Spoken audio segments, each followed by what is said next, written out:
주의 이름을 소리 높여 찬송하네.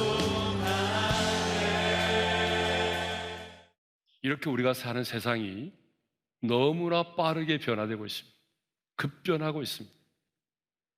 그러나 지금 이 시대를 살아가는 사람들은요, 이전 시대를 살았던 사람들보다도 훨씬 더 좋은 환경 가운데 살아가고 있지만 감사할 줄 모른다는 것입니다. 현대인의 특징이 뭔지 아세요? 자기밖에 모르고 감사할 줄 모른다는 것입니다. 불평과 원망 가운데 살아간다는 것이죠. 물론 다 그렇지는 않지만 그래도 예전의 사람들은요, 골병이 들 정도로 고된 일을 많이 하고 어렵게 살았지만 그래도 형제간에 우애도 하고 이 작은 콩 한 조각도 함께 나눠 먹으며 감사하며 살았습니다. 그런데 지금 이 시대를 살아가는 사람들은 여러분 너무나 자기중심적입니다. 입만 열면 불평을 쏟아내고 별로 감사할 줄 모릅니다. 여러분 사실 주변을 보게 되면요, 더 많이 배우고 더 많은 것을 갖고 더 많은 것을 누리며 사는 자가 오히려 더 감사하지 않고 불평과 원망을 쏟아내는 경우들을 더 많이 볼 수 있습니다. 여러분 왜 그럴까요? 왜 세상은 날이 갈수록 이렇게 자기중심적이고 감사를 하지 않고 불평과 원망을 쏟아놓을까요? 그것은 이런 현상이요, 말세의 특징이기 때문에 그렇습니다. 디모데후서 3장 1절과 2절의 말씀을 우리 한번 읽겠습니다. 다 같이요. 너는 이것을 알라. 말세에 고통하는 때가 이르러 사람들이 자기를 사랑하며 돈을 사랑하며 자랑하며 교만하며 비방하며 부모를 거역하며 감사하지 아니하며. 여러분 말세의 특징 중에 하나가 뭔지 아세요? 감사하지 않는다는 것입니다. 여기서 말세는 말세는 무엇을 말하죠? 그때 그날로서 우리 예수님이 재림하신 때를 말하는 것입니다. 그러니까 우리 예수님이 재림하실 때가 가까이 다가오면 사람들은요, 자기를 사랑하고 그리고 비방하고 부모를 거역하고 교만하고 그리고 감사하지 않는다는 것이에요. 그런데 오늘 본문을 보게 되면 사도 바울은 감사함을 넘치게 하라고 말하죠. 오늘 말씀의 제목이 뭐예요?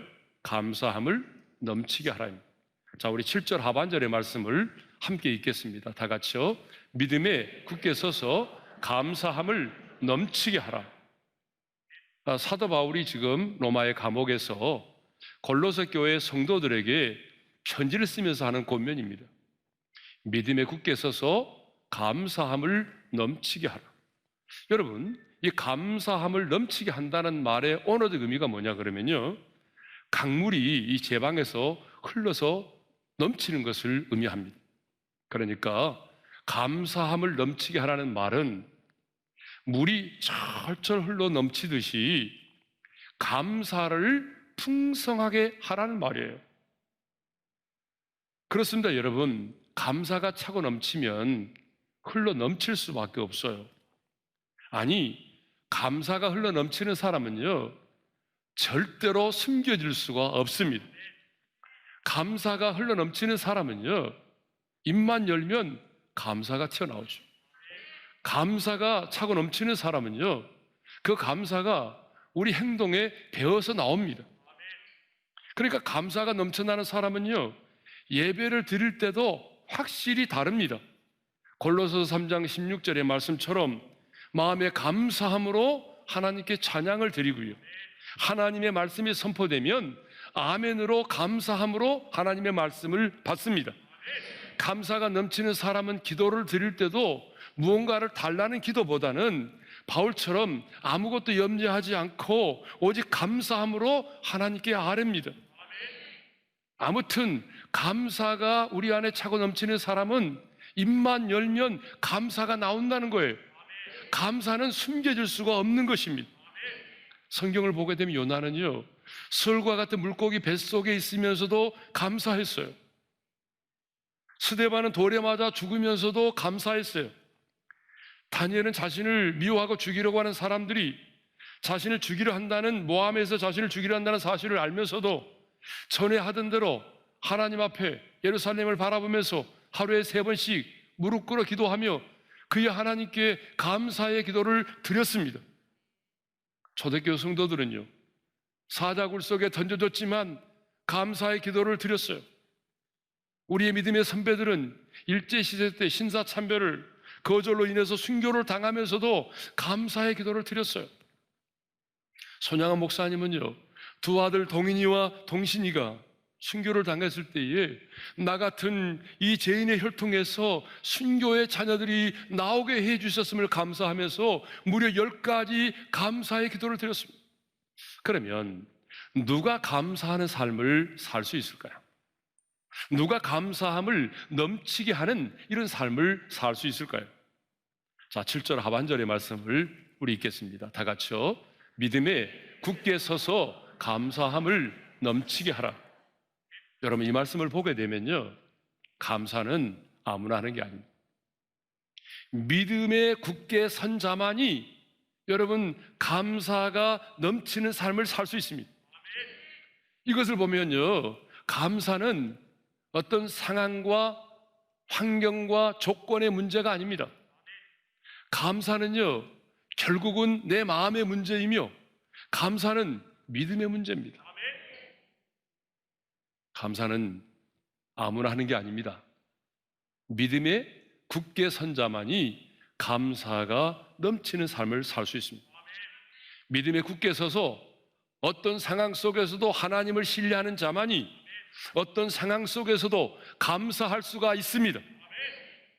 여러분, 아무리 믿음 생활을 오래 했어도요, 교회 안에서 직분을 가지고 있어도요, 오늘 내가 믿음에 굳게 서 있지 못하면 상황과 환경에 따라 흔들립니다. 그리고 상황과 환경에 따라 흔들리는 사람은 절대로 감사할 수가 없습니다. 여러분, 생각해 보십시오. 지금 내 믿음이 흔들리고 있는데 어떻게 감사가 나오겠습니까? 하나님에 대한 사랑이 의심이 들고, 정말 하나님 나를 사랑하시나? 왜 하나님이 나를 사랑하면 이런 일이 벌어지지? 하나님에 대한 사랑이 의심이 들고 하나님이 나를 버리시는 것 같은 느낌이 드는 사람이 어떻게 감사가 넘치는 삶을 살겠습니까? 출애굽한 이스라엘 백성들처럼 한두 번은 감사할 수 있겠죠. 그러나 출애굽한 이스라엘 백성들을 보십시오. 여러분, 홍해를 건너는 기적을 경험했고 매일 하늘에서 내리는 만나와 메추라기를 먹고 사는 기적을 경험했음에도 불구하고 그들은 어려운 일을 만나면 그들은 하나님을 원망하고 지도자를 원망했습니다. 그러나 사도 바울을 보십시오. 옥중에서 이 편지를 썼던 사도 바울을 보십시오. 그런 깊은 감옥에 갇혀 있지만 감옥 속에서도 여러분 기쁨과 감사의 노래를 하나님께 올려드렸습니다. 이 말은 무슨 말입니까? 감옥이라는 상황 속에서도 흔들리지 않았다는 얘기죠.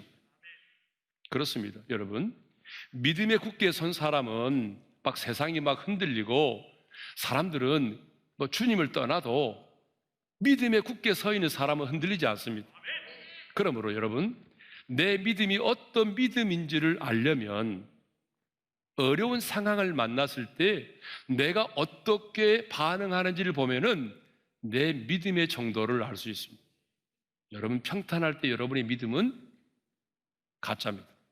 진짜가 아니에요. 내 인생 가운데 이해할 수 없는 어려운 일을 만났을 때 과연 내가 그때 어떻게 반응하는지를 보게 되면 내 믿음의 정도를 알 수가 있어요.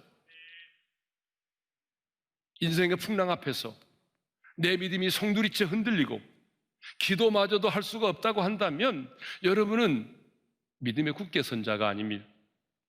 여러분, 감사는요 아무나 하는 것이 아니에요. 믿음에 굳게 선 자만이 할 수가 있습니다. 그러므로 저는 우리 오륜의 지체들이 믿음에 굳게 선 하나님의 사람들이 될 수 있기를 주님의 이름으로 축원합니다. 왜냐하면 감사는요 믿음의 결과요, 믿음의 열매요, 믿음의 표현이기 때문에 그렇습니다. 감사와 믿음은 언제나 정비례 합니다. 자, 그러면 우리가 믿음에 굳게 선 자가 되려면 어떻게 해야 될까요? 믿음에 굳게 선 자만이 감사가 넘치는 삶을 살 수 있다고 했는데, 그러면 우리가 어떻게 하면 믿음의 굳게 선 자가 될 수 있을까요? 여러분, 우리가 믿음에 굳게 서려면요, 첫째로 그리스도 예수를 주로 받아야 되는 것입니다. 자, 우리 6절의 상반절의 말씀을 읽겠습니다. 시작. 그러므로 너희가 그리스도 예수를 주로 받았으니. 자, 여기 받았다는 말이 나오죠. 믿었다고 말하지 않고 받았다고 말하잖아요. 이 받았다는 말은 무슨 말이냐면 마음으로 깊이 받아들여서 자신의 것으로 취했다, 그 말입니다. 그러니까 그리스도 예수를 주로 받았다고 하는 말은 예수 그리스도를 내 마음의 문을 열고 확실하게 내 인생의 구주와 내 인생의 주인으로 그분을 영접했다는 거예요. 골로새 교회 성도들은요, 에바브라를 통해서 선포되는 복음을 듣고 그리스도 예수를 주로 받았습니다. 여러분, 저와 여러분 역시도 누군가를 통해서 하나님께서 들려주시는 그 복음을 듣고 그리스도 예수를 주로 받은 줄로 믿습니다. 그리스도 예수를 주로 받음으로 예수 그리스도가 내 인생의 구주가 되고 예수 그리스도가 내 인생의 주인이 되었습니다. 여러분이 예수를 믿기 전까지는, 그리스도 예수를 주로 받기 전까지는 여러분이 여러분의 인생의 주인이었습니다. 오분을 알지 못하는 내가 내 인생의 주인이 되어서 모든 일들을 내 마음대로, 내 생각대로 내가 결정했습니다. 그러나 이제는 내가 내 인생의 주인이 아닙니다. 나를 구원하신 주님이 내 인생의 주가 되셨습니다. 나를 위해서 십자가에 달려 죽으시고 다시 부활하신 그 예수 그리스도가 저와 여러분의 인생의 주가 되셨습니다. 천지 만물을 창조하시고 선한 목자가 되신 그 주님이 저와 여러분의 인생의 주가 되신 것입니다.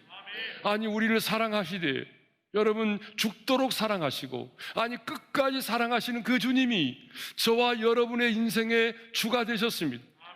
그러므로 그 주님이 저와 여러분의 인생을 끝까지 책임져 주실 것입니다. 우리의 영혼이 육체의 장막을 벗고 이 땅을 떠나는 내 인생의 마지막 순간에도 내 인생의 주가 되신 주님이 내 영혼을 붙드시고 내 영혼을 책임져 주실 줄로 믿습니다. 세상에 이보다 더 큰 은혜가 어디 있습니까? 세상에 이보다 더 큰 일이 어디 있습니까? 세상에 이보다 더 큰 기적이 어디 있습니까? 제가 늘 말씀드렸잖아요. 이 세상에 내 인생의 가장 큰 기적은 내가 오늘 예수를 믿고 있다는 것입니다. 예수 그리스도를 주로 받았다는 거예요. 이게 내 인생의 가장 큰 기적인 줄로 믿습니다. 여러분의 인생 가운데 최고로 잘한 일이 뭐예요?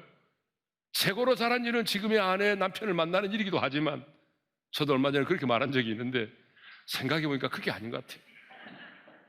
그것보다 우선이에요. 예수 그리스도를 믿는 일이 내 인생의 최고로 잘한 일이에요.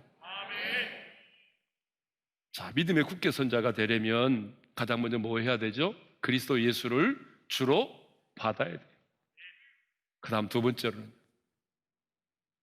그 안에서 행하는 삶을 살아야 돼요. 그리스도 안에서 행하는 삶을 살아야 돼요. 6절의 말씀을 읽겠습니다. 시작. 너희가 그리스도 예수를 주로 받았으니 그 안에서 행하되. 그리스도 예수를 주로 받았다면, 그리스도 예수를 주로 믿었다면 반드시 뭐가 따라야 된다는 얘기입니까? 행함이 있어야 된다는 것이죠. 그리스도 예수를 주로 받은 자들은 반드시 행함이 뒤따라 와야 된다는 거죠. 그래서 야고보 기자가 뭐라고 말했어요?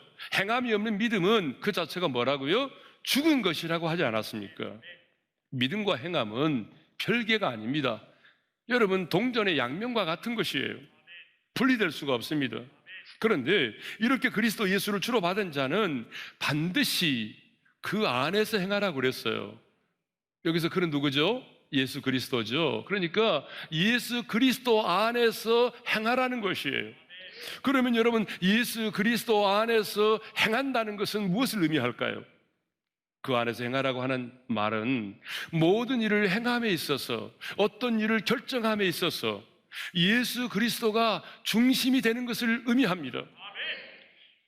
예수 그리스도가 내 인생의 주라면, 내가 예수님과 연합되어 있다고 한다면 이제는 어떤 일을 결정할 때에, 어떤 일을 이루고자 할 때에 그 일의 모든 근거와 이유와 목적이 바로 예수 그리스도가 되셔야 한다는 것입니다. 예를 들어 보겠습니다.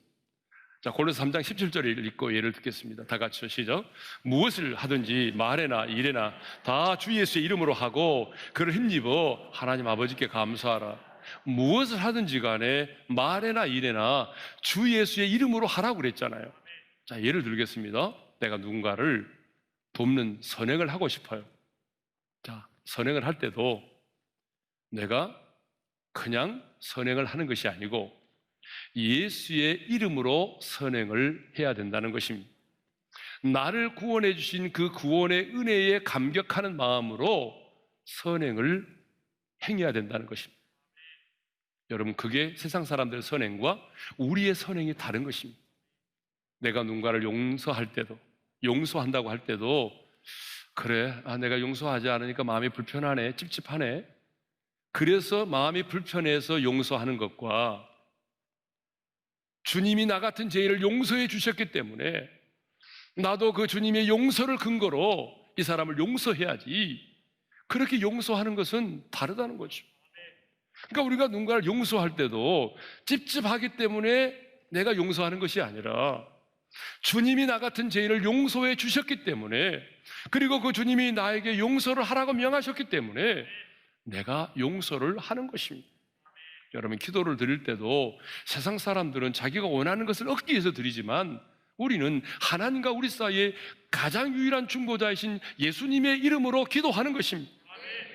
이렇게 예수 그리스도 안에서 행한다고 하는 것은 모든 일을 행함에 있어서 내 생각, 내 자존심, 내 감정과 내 의지를 내려놓고 예수님의 뜻을 따라 행하는 것입니다. 한마디로 딱 말하면 예수님 안에서 행하는 것은 이겁니다. 주님이라면 어떻게 하셨을까라는 질문을 던지며 사는 것입니다. 그러면 왜 우리는 그리스도 안에서 행하는 자로 살아야 될까요?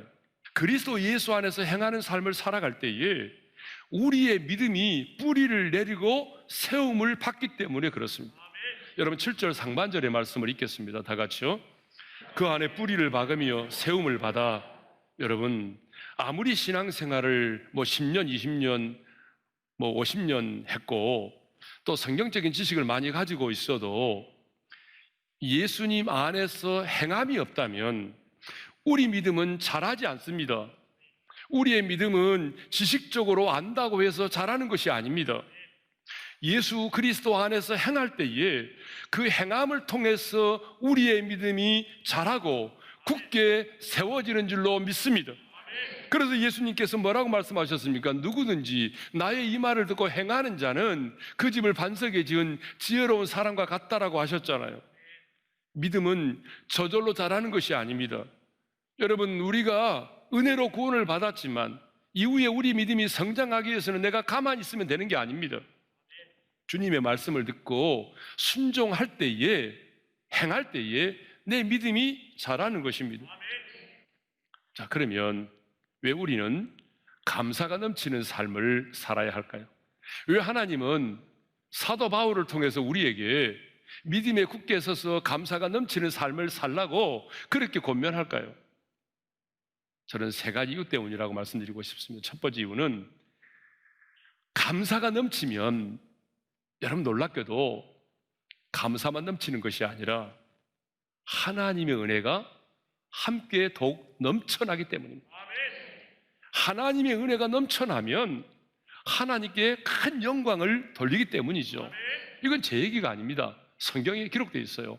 고린도후서 4장 15절의 말씀을 읽겠습니다. 시작. 많은 사람의 감사로 말미암아 은혜가 더하여 넘쳐서 하나님께 영광을 돌리게 하려 함이라. 여러분, 제가 그 세 단어를 표시를 했잖아요. 감사와 은혜와 영광. 여러분, 이 세 단어가 함께 연결되어 있습니다. 감사하면 감사로 말미암아 은혜가 더욱 넘쳐나게 된다는 거죠. 여러분, 은혜가 더욱 넘쳐나면 하나님께 영광을 돌리게 되겠죠. 여러분, 내가 감사를 하면 예전에는 그것이 당연한 건 줄 알았는데 감사를 하기 시작하니까 그것이 하나님의 은혜임을 깨닫게 된 거죠. 내가 걸을 수 있는 거, 말할 수 있는 거, 들을 수 있는 거, 오늘 물을 마실 수 있는 거, 소화를 시킬 수 있는 거, 이 모든 것들이 예전에는 당연한 건 줄 알았는데 감사를 하다 보니까 뭐예요? 그게 하나님의 은혜임을 깨닫게 되는 거죠. 하나님의 은혜를 깨닫게 된 거니까 뭐예요? 하나님께 더 영광을 돌리게 되는 거죠. 그래서 시편 기자는 감사로 제사를 드리는 자가 나를 영화롭게 하나니라고 말씀을 하고 있습니다. 감사는 이렇게 하나님의 은혜를 더욱 넘치게 만들고 하나님께 영광을 돌리게 하는 것입니다. 두 번째로 왜 우리는 감사가 넘치는 삶을 살아야 되느냐 하면 감사가 우리 인생 가운데 기적을 일으키기 때문에 그렇습니다. 제가 이전에도 이 말씀을 드린 적이 있습니다. 성경을 보게 되면요, 우리 예수님께서 어린아이가 가져온 그 보리떡 물고기 2마리를 가지고 축사를 하셨어요. 그리고 예수께서 떡을 가져 축사하신 후에 앉은 자들에게 나눠주라고 했어요. 그랬더니 5,000명이 먹고도 남는 기적이 일어난 거죠. 그런데 여러분 잘 보세요. 주님은 기적을 행하기 전에 먼저 어린아이가 가져온 정말 별 볼 일 없는 그 도시락을 들고 축사를 하셨어요. 축사를 하셨다는 말이 무슨 말이죠? 감사의 기도를 드리셨다는 말이죠. 기적이 먼저가 아니라 감사가 먼저였습니다. 또 우리 예수님은 죽은 나사로를 살리시기 전에도 먼저 뭘 하셨어요? 감사의 기도를 먼저 하셨어요. 아버지요, 내 말을 들으신 것을 감사하나이다. 그리고 나사로야 나오느라고 명하셨어요. 그랬더니 죽은 나사로가 나왔잖아요. 여기도 보게 되면 자, 기적이 먼저입니까? 감사가 먼저입니까? 여러분, 감사가 먼저였어요. 이 말은 무슨 말이냐면 기적이 일어나기를 원한다면 감사를 먼저 하라는 거예요. 자, 세 번째로 왜 우리가 감사가 넘치는 삶을 살아야 되느냐 하면 감사는 보이지 않은 힘이다라고 하는 것입니다. 그래서 우리 주위의 모든 것들을 끌어모으는 자석과도 같습니다. 그래서 어떤 분은요, 감사는 하나님의 축복을 담는 그릇이다라고 말했어요. 그래서 여러분, 감사는요, 보이지 않는 힘입니다. 우리 인생을 변화시키는 힘이 있습니다. 우리 인생을 복되게 하고 우리 인생을 풍성하게 하는 힘이 있습니다. 아니, 감사는 하나님을 움직이는 힘이 있습니다. 감사는요, 내 자신을 변화시키는 힘이 있습니다. 그래서 감사요법이라는 책을 쓴 돈 베이커 목사님은요, 이런 말을 했어요. 감사는 환경을 변화시키지는 못한다. 그러나 태도를 변화시킨다. 그럼 무슨 말이에요?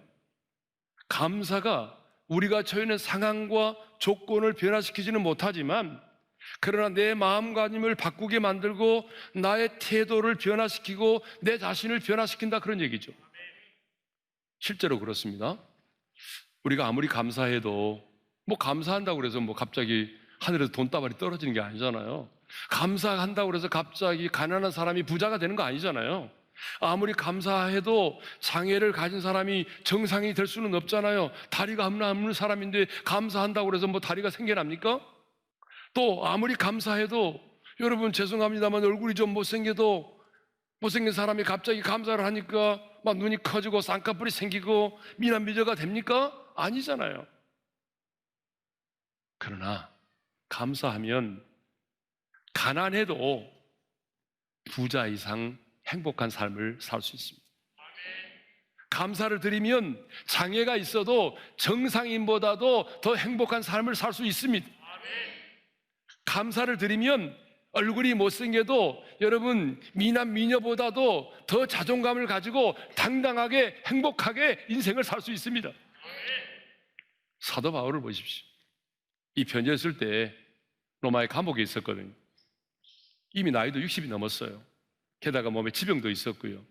감옥에서 옥사할 수도 있고요. 순교를 언제 당할지도 모르는 그런 상황 가운데 있었습니다. 하지만 그 감옥이라는 환경을 뛰어넘어서 기뻐하고 감사했습니다. 여러분, 그가 쓴 옥중서신을 보세요. 감사와 기쁨으로 충만해 있습니다. 여러분, 실제로 감사하면요, 우리 뇌가 변한다는 것 이미 의학적으로도 증명이 됐잖아요. 그죠? 예. 자, 여러분, 왜 우리가 감사하는 삶을 살아야 됩니까? 감사하면 은혜가 더욱 넘쳐나고 하나님께 영광을 돌리기 때문입니다. 왜 감사가 넘치는 삶을 살아야 됩니까? 감사할 때에 기적이 일어난다는 거죠. 왜 우리가 감사가 넘치는 삶을 살아야 됩니까? 감사는 보이지 않는 힘입니다. 그래서 하나님을 움직이고 내 인생을 변화시키는 놀라운 힘이 있습니다.